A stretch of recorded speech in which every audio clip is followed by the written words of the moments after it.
Hello बच्चों, आज मैं चैप्टर फर्स्ट पढ़ाने वाला हूँ क्लास नाइन्थ के लिए। और जो ये फर्स्ट चैप्टर है नंबर सिस्टम, और मैं दोनों ही लैंग्वेजेस में पढ़ाने वाला हूँ, हिंदी में भी और इंग्लिश में भी। ठीक है ना, क्योंकि गवर्नमेंट स्कूल्स के स्टूडेंट्स हिंदी इंग्लिश दोनों मीडियम्स में होते हैं। और अगर हम देखते हैं यूट्यूब पर सारी वीडियोस इंग्लिश मीडियम में ही रहती हैं और सिर्फ इंग्लिश मीडियम के स्टूडेंट्स पढ़ पाते हैं। इसलिए मैंने सोचा है इस बार मैं हिंदी मीडियम के ही स्टूडेंट्स के लिए भी कुछ वीडियोस बना देता हूँ। ठीक है ना, तो स्टार्ट करते हैं। तो जैसा कि सबसे नंबर सिस्टम की बात करें तो सबसे पहले जो नंबर है हमारा वो है नेचुरल नंबर, जो कि 1 से स्टार्ट होता है और शुरू से ही पढ़ते हुए आ रहे हो। ठीक है ना, जिसे हम प्राकृतिक संख्या कहते हैं, जो 1 से शुरू होते हैं। इनकी मेन बात क्या है? इसकी मेन बात ये होती है कि ये 1 से स्टार्ट होते हैं, बता चुका हूँ मैं। और इसके सबसे छोटा जो डिजिट होता है वो 1 होता है। ठीक है ना, तो दूसरा नंबर है हमारे पास, वो है whole number.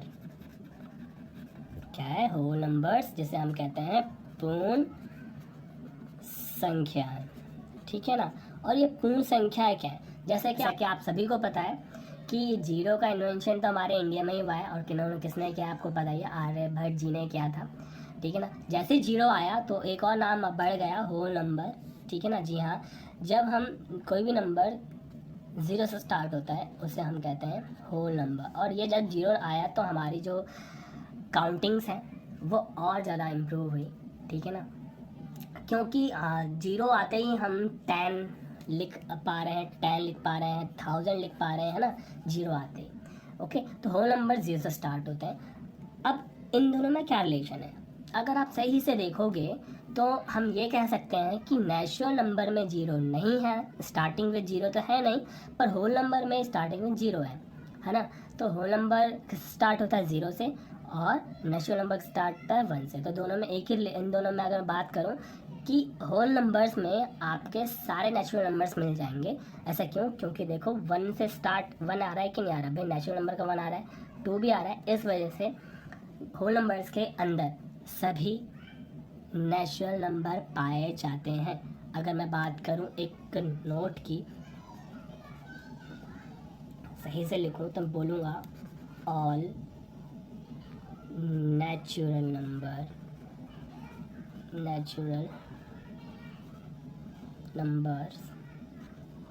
Are whole numbers. ठीक है, मतलब सभी प्राकृतिक संख्याएं पूर्ण संख्याएं होती है।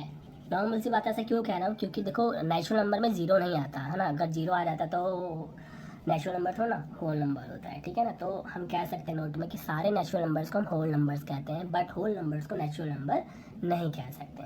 ठीक है ना, अब आते हैं हमारे पास थर्ड नंबर, वो है इंटीजर। जो हमारा इंटीजर नंबर है बहुत ज़्यादा इम्पॉर्टेंट है, क्योंकि आपने इंटीजर के चैप्टर ही पढ़ा होगा पूरा आपने छोटी क्लासेस में। इंटीजर को बोलते हैं पूर्णांक संख्या। पूर्णांक संख्याएं, और पूर्णांक संख्या इंटीजर नंबर ऐसे नंबर्स होते हैं जिनके अंदर नेगेटिव नंबर्स और zero with including natural number, है ना। मतलब नेगेटिव नंबर्स भी होता है, पॉजिटिव भी होता है और ज़ीरो भी होता है। उन्हें हम क्या कहते हैं? इंटीजर नंबर कहते हैं, इंटीजर नंबर्स कहते हैं। ठीक है ना, अब तीनों में क्या खास बात है? अगर मैं बात करूँ कि होल नंबर्स, देखो होल नंबर्स है कि नहीं, है ना, 0 स्टार्ट है तो ये हमारा होल नंबर भी इंटीजर कह सकते हैं। नेचुरल की बात करें तो देखो नेचुरल नंबर भी हमारे क्या होते हैं? इंटीजर होते हैं, बट इंटीजर हमारे होल नंबर नहीं होंगे क्योंकि उसके नेगेटिव के नंबर होल नंबर्स में नहीं मिलेंगे। ओके, और नेगेटिव नंबर नेचुरल नंबर में भी नहीं मिलेंगे। तो इस वजह से हमारे पास जो इंटीजर नंबर है ना, वो ना ही होल हो सकते हैं ना ही नेचुरल, बट नेचुरल नंबर्स और होल नंबर्स हमारे इंटीजर बन सकते हैं। तो नोट में ये भी लिख सकते हैं हम, ठीक है ना, तो नोट में लिख सकते हैं कि ऑल नेचुरल नंबर्स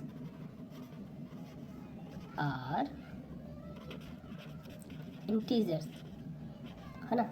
ये भी लिख सकते हैं सभी प्राकृतिक संख्या एक पूर्णांक संख्या होती है। ठीक है ना। दूसरी बात ये लिख सकते हैं, पहली बात हो गई, दूसरी बात ये भी लिख सकते हैं कि all whole numbers are integer, मतलब सभी पूर्ण संख्याएं पूर्णांक होती हैं, पूर्णांक संख्या होती है। ठीक है ना। अब आते हैं, थोड़ा कंफ्यूजन देते हैं आपको। ठीक है, जैसा कि बच्चों के माइंड में याद होगा sir natural number whole numbers होती हैं, अब नेचुरल नंबर पूर्णांक भी होती हैं। हाँ भाई, एक के दो निकनेम नहीं हो सकते क्या? ठीक है ना। मतलब ये है कि नॉर्मली हम नेचुरल नंबर्स को होल नंबर्स भी कह सकते हैं और नेचुरल नंबर को इंटीजर नंबर भी कह सकते हैं। इंटीजर नंबर एक ऐसा नंबर है जिसके अंदर होल नंबर से पाए जाते हैं और नेचुरल नंबर भी पाए जाते हैं। ठीक है ना, इस चीज़ को आप ध्यान रखना। ठीक है ना। इंटीजर में हमारे उल्टे हाथ पर नेगेटिव नंबर्स होते हैं और सीधे हाथ पर हमारे पॉजिटिव नंबर्स होते हैं और बीच में आ गया हमारा 0। ओके, तो ये थे हमारे नंबर्स जो 3 है। ओके, अब आता है एक और नंबर जिसका नाम है रैशनल नंबर। तो रैशनल नंबर बहुत ज़्यादा इम्पॉर्टेंट है इस चैप्टर के लिए, क्योंकि ये 9th में का चैप्टर तो है बट 10th क्लास में भी आने वाला है। तो इसको हम ज़्यादा डीपली पढ़ेंगे, बट एक्सरसाइज 1 में जो यूज़ हो रहा है मैं वो बता देता हूँ, उसके बाद भी हम और आगे भी रैशनल नंबर के बारे में पढ़ेंगे, बट थोड़ा बहुत बता दे रहा हूँ यहाँ पर। ठीक है ना। तो रैशनल नंबर स्टार्ट कर रहा हूँ मैं। 4th जो नंबर है वो हमारा रैशनल नंबर, जिसे हम कहते हैं परिमेय संख्या, जिन्हें हम कहते हैं परिमेय संख्या, रैशनल नंबर। अब रैशनल नंबर क्या होता है? रैशनल नंबर वो नंबर्स होते हैं जो p बाई क्यू के फॉर्म में होते हैं और q does not equal to 0। अब यहाँ पे जो p है, अब यहाँ लिखो ये जो p बाई क्यू की फॉर्म में, तो इसे बोलते हैं नोमिनेटर। ठीक है, इसे बोलते हैं डिनोमिनेटर। हिंदी में बोलते हैं इसे अंश, ऊपर वाले को बोलते हैं अंश, नीचे वाले को बोलते हैं हर। ये तो आप सबको पता ही है। ठीक है ना। p बाई क्यू और q does not equal to 0 means हर हमारा 0 नहीं होना चाहिए। ठीक है ना। जैसे कि एग्जाम्पल के तौर पर ले लेते हैं, जैसे मैंने बोला 1/2। जी हाँ, हमारा एक रैशनल नंबर है। 4/5 ये भी एक हमारा रैशनल नंबर है। 0/5 ये भी एक हमारा रैशनल नंबर है। 0 की बात करें, ये भी एक हमारा रैशनल नंबर है, बिकॉज के नीचे 1 लगा सकते हैं। हाँ, अगर नीचे 0 आ जाता है तो ये हमारा रैशनल नंबर नहीं होता है, बिकॉज नीचे 0 नहीं होना चाहिए। कंडीशन है रैशनल नंबर की, ये एक ही कंडीशन है। अब आते हैं, जैसे इनमें मैंने बातें लिखी हैं, क्या नेचुरल नंबर हमारा रैशनल नंबर हो सकता है? जी हाँ, हो सकता है। ऐसा क्यों? क्योंकि हमें पता है p बाई क्यू की फॉर्म में होना चाहिए। अगर मैंने यहाँ से नंबर ले लिया 3 क्या रैशनल नंबर नहीं है? 3 हमारा रैशनल नंबर नहीं है। क्यों भाई? 3 हमारा रैशनल नंबर हुआ ना, क्योंकि इसके नीचे मैं लगा सकता हूँ 1। ठीक है ना। अगर मैं होल नंबर्स की बात करूँ तो होल नंबर्स में से हम यहाँ से 5 ले लेते हैं, तो 5 के नीचे 1 लगा दूँ, ये भी हमारा रैशनल हो गया। अब यहाँ से इंटीजर में से मैं अगर मैं -2 ले लूँ तो -2 के नीचे 1 लगा दूँ, तो ये भी p बाई क्यू फॉर्म में हो गया। तो हम यहाँ पे कह सकते हैं नेचुरल नंबर, होल नंबर्स और इंटीजर नंबर तीनों ही हमारे रैशनल नंबर होते हैं। इस चीज़ को याद रखना। अगर मैं बात करूँ रैशनल नंबर इंटीजर हो सकते हैं क्या? नहीं, रैशनल नंबर इंटीजर नहीं हो सकते। इंटीजर नंबर हमारे होल नंबर नहीं हो सकते और होल नंबर हमारे नेचुरल नंबर नहीं हो सकते। अब यहाँ से मैंने क्लियर कर दिया होगा, नहीं होता है। एक बार मेरी वीडियो को फिर रिपीट करें, समझ में आ जाएगा ऐसा क्यों है। ठीक है ना। अब मेरे माइंड में एक क्वेश्चन आता है कि एक क्वेश्चन है, सपोज इट 0 की बात करते हैं। ये भाई साहब है हमारे, है ना। अब 0 के क्या क्या निकनेम हो सकते हैं? भाई मैं 0 को क्या कह सकता हूँ? होल नंबर कह सकता हूँ। 0 को मैं होल नंबर कह सकता हूँ क्योंकि वो होल नंबर पाया जाता है। 0 को मैं इंटीजर नंबर भी कह सकता हूँ क्योंकि वो इंटीजर में पाया जाता है। मैं 0 को रैशनल नंबर भी बोल सकता हूँ क्योंकि वो इसमें भी पाया जाता है। ठीक है, क्यों? क्योंकि इसके नीचे मैं 1 लिख सकता हूँ। हिंदी में बात करूँ, होल नंबर को पूर्ण संख्या कहते हैं, इंटीजर को पूर्णांक संख्या कहते हैं और रैशनल नंबर को परिमेय संख्या कहते हैं।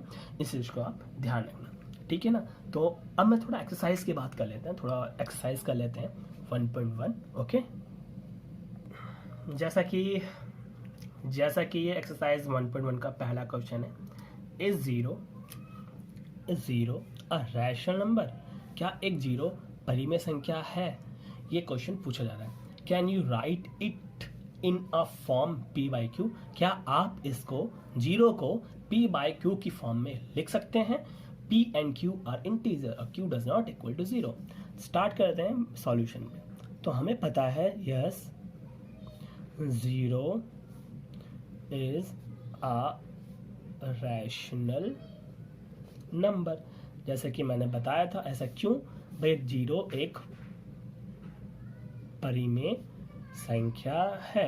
ऐसा क्यों है? क्योंकि 0 के नीचे मैं 1 लिख सकता हूँ और ये बन गया ना p बाई क्यू की फॉर्म में, बन गया ना p बाई क्यू की फॉर्म में। ओके, तो इसका आंसर ये है। इजी एक्सरसाइज है, बहुत जल्दी हो जाएगा। अब यहाँ से जो क्वेश्चन सेकंड है ना, यहाँ से इंपॉर्टेंट शुरू होता है और पेपर में आना शुरू हो सकता है यहाँ से, ठीक है ना। तो मैं स्टार्ट करूँगा सेकंड क्वेश्चन। जैसे कि इसका सेकंड क्वेश्चन है, सेकंड क्वेश्चन में लिखा है find 6 rational numbers between 3 and 4। मतलब आपको ना 6 परिमेय संख्याएं निकालनी है, 6 परिमेय संख्या निकालनी है, मतलब 6 रैशनल नंबर्स निकालने हैं। किसके? 3 और 4 के बीच में। तो सॉल्यूशन में बच्चे सोच लेंगे 3 और 4 के बीच में नंबर्स हम कैसे लिखें, 3 और 4 के बीच में नंबर्स को कैसे लिखें। तो सबसे पहले स्टार्ट करते हैं भाई, ये एक फर्स्ट टाइप क्वेश्चन है। ओके, जब हम किसी भी दो नंबर्स के बीच में रैशनल नंबर निकालते हैं तो उनके टाइप्स होते हैं, लेवल होते हैं। तो समझ लो ये सबसे छोटा लेवल है, ठीक है ना, फर्स्ट लेवल है। ओके, अब इसके बीच में निकालना कैसे है? सबसे पहले हमें देखना पड़ता है इनके डिनोमिनेटर में क्या है। तो इनके डिनोमिनेटर में कुछ नहीं है तो हम मान लेते हैं क्या होता है 1। जिनके डिनोमिनेटर में कुछ नहीं होता वो बोलते हैं 1। हमें कितने रैशनल नंबर निकालने हैं? 6। जितने रैशनल नंबर बोलेंगे, मतलब भाई जितने रैशनल नंबर हमें निकालने के लिए बोला जाता है, निकालने के लिए बोला जाता है भाई, उससे एक ज़्यादा लेना है, उससे एक ज़्यादा लेना है। इस बात को गांठ बांध लो, इस बात को गांठ बांध लो कि जितने रैशनल नंबर बोले जाते हैं, अगर मुझे बोला था 10 तो मैं 11 लेता। अगर मैं बोलता मेरे को 8 रैशनल नंबर निकालने तो मैं उसको 9 लेता। तो मुझे कितने रैशनल नंबर निकालने हैं? 6। तो मुझे कितना लेना है? 7।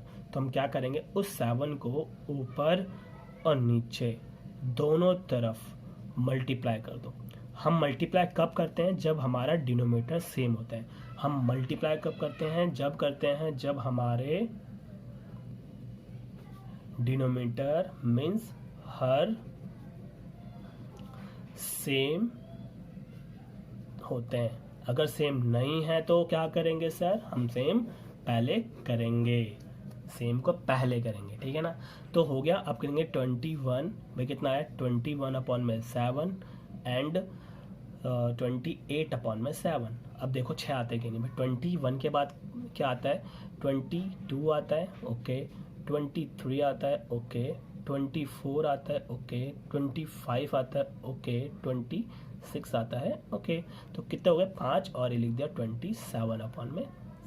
तो ये होगा हमारे 6 रैशनल नंबर। तो हो गया सॉल्यूशन। अब देखो ध्यान, एक बात बताता हूँ, ये एक ऐसा क्वेश्चन है कि ये हर जगह अलग अलग होता है। ऐसा क्यों?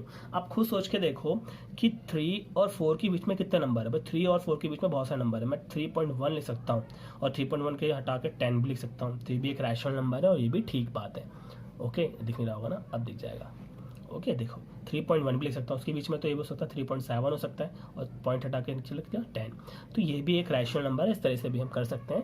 रैशनल निकालने के लिए बहुत सारे तरीके हैं, बट एक मेन तरीका है ये कि पहले डिनोमिनेटर को सेम करो। डिनोमिनेटर सेम पहले से ही रहते हैं तो जितने रैशनल नंबर मतलब जितने परिमेय संख्या निकालने को बोला जाता है उससे एक ज़्यादा से मल्टीप्लाई कर देते हैं, ठीक है। तो देखो क्वेश्चन नंबर 3 करते हैं। ओके, जैसे कि 3rd क्वेश्चन, इसमें लिखा find 5 rational number between 3/5 and 4/5। मतलब 5 परिमेय संख्या निकालनी है इन दो नंबर्स के बीच में। है भी बहुत इजी क्वेश्चन, नॉर्मल सी बात है। देखो 3/5 एंड 4/5। इससे पहले वाले क्वेश्चन में देखो नीचे कोई डिनोमिनेटर में कोई नंबर नहीं था तो हमने लिया था 1, ठीक है ना। और ऐसे करते हैं जिनके डिनोमिनेटर में कुछ नहीं होगा, जिनके नीचे कुछ नहीं होगा, हम ले लेंगे 1, बट इनके नीचे 5 है। अब सपोज दैट यहाँ पे 5 है और यहाँ पे भी 5 है ना। सपोज दैट ये होता कि यहाँ पर 7 होता और यहाँ पर 8 होता, तो दोनों अलग अलग नंबर होते, तो क्या करेंगे तो भी बताऊंगा। एक्स्ट्रा क्वेश्चन है, बेटे पहले ना मैं एक्सरसाइज का क्वेश्चन करा देता हूँ, फिर मैं बताता हूँ, ठीक है ना। तो यहाँ पर देखो मैंने बताया भी था कि हम क्या करते हैं, पहले देखते हैं, चेक करते हैं डिनोमीटर सेम है कि नहीं। यहाँ पे डिनोमीटर सेम नहीं है। अब डिनोमीटर सेम है पहले से ही, तो क्या करेंगे, कितने रैशनल नंबर निकालने हैं, 5। तो आपको पता है अगर मुझे 5 रैशनल नंबर निकालने हैं तो मैं किससे मल्टीप्लाई करूँगा। मैंने बताया था जितने रैशनल नंबर निकालने होते हैं उससे एक ज़्यादा से आप मल्टीप्लाई कर लो, एक ज़्यादा से मल्टीप्लाई कर लो। जरूरी नहीं है ज़्यादा से मल्टीप्लाई करो, मैं चाहूँ तो बता देता हूँ प्रॉपर वे। जितने बोले होते हैं उससे ज़्यादा से ही मल्टीप्लाई करो। सबसे ईजी तो ऐसा 10 होता है, 10 से मल्टीप्लाई कर लेना। तो ये छोटा हो जाएगा, इस वजह से कर लेता हूँ। 6 × 18, 6 × 5 = 30 एंड 24 अपॉन में 30। देखो अब मैं इनके बीच में रैशनल नंबर आराम से लिख सकता हूँ। तो मैंने लिखा रैशनल नंबर 19/30, 20/30, 21/30 और 22/30, 23/30। तो ये हो गए मेरे 5 रैशनल नंबर्स आ गए। आ जाते हैं इस क्वेश्चन, मीटर अलग अलग होते हैं तो क्या करते हैं, तो हम क्या करते हैं, इस वाले 8 को इधर मल्टीप्लाई करते हैं और इस वाले 7 को इधर मल्टीप्लाई करते हैं। फिर से इस वाले 8 को इधर मल्टीप्लाई करते हैं दोनों तरफ, ऊपर नीचे, और इस वाले 7 को इधर मल्टीप्लाई करते हैं दोनों तरफ, ऊपर और नीचे। फिर मल्टीप्लाई कर लेते हैं तो हो जाएगा 24, 6 7 8 7 56, 28 और 56 हो गया ना नीचे से, ये हो गया नीचे से। अब जितने रैशनल नंबर निकालने उतने से मल्टीप्लाई कर लेंगे, ठीक है ना। तो ये हो गया आपका थर्ड क्वेश्चन। अब मैं आता हूँ लास्ट जो क्वेश्चन है 1.1 का, उस पर। बहुत इंपॉर्टेंट है, मैं पहले पढ़ा चुका हूँ ये चीज़ वैसे तो।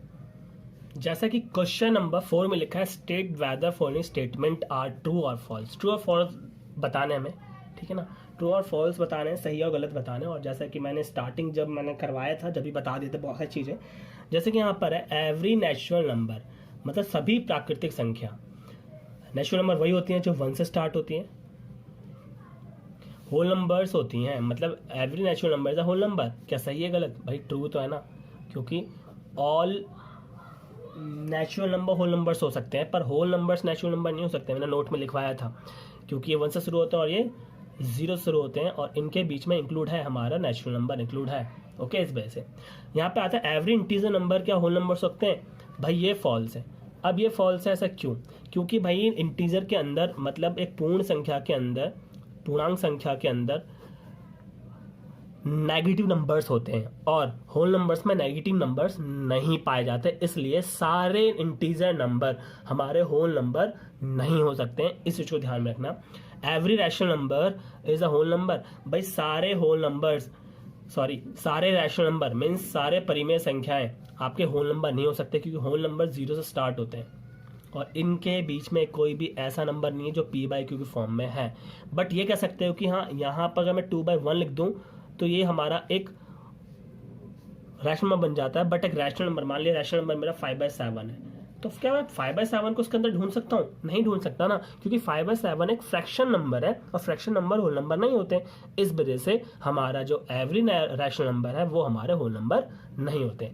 तो ये भी हमारा क्या है, फॉल्स। वैसे तो ये खुद ही कर लेते आप, क्योंकि मैंने स्टार्टिंग में ही आपका समझा दिया था ये। Okay done. यहाँ पे एक्सरसाइज खत्म होती है।